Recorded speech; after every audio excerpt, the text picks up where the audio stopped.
I have dermatillomania. I was compulsively picking my skin. I'm someone who has picked daily since I was about 5 years old, and I never knew what I was doing, why I was doing it, or how to stop. I had a collection of concealers. That fear and that need to conceal my skin really stemmed from bullies, a lot of name calling. Polka dots was one of people's favorites, leper. I can remember canceling birthday parties of my own because I couldn't get my face to hold enough makeup to cover the wounds that I had created.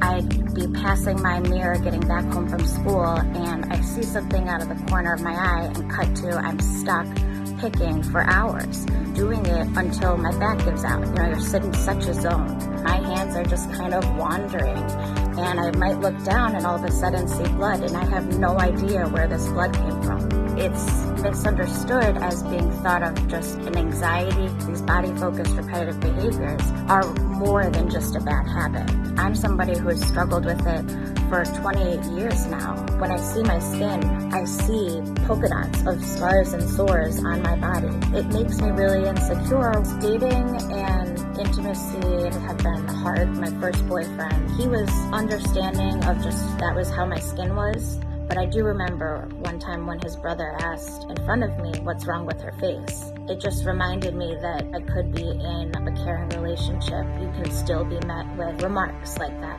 The scariest part of living with dermatillomania is not having answers.